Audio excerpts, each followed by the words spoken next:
Step 1. Start by fixing the chassis plate to the back of the enclosure.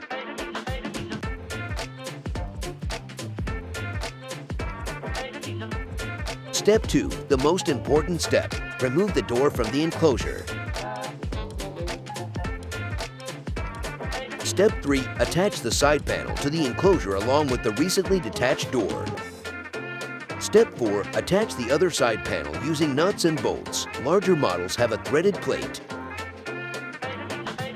Step 5. Attach the top and bottom panels. Step 6. Attach the din rail to the bottom of the two side panels. Step 7. Attach the slotted inner door panel and you are done.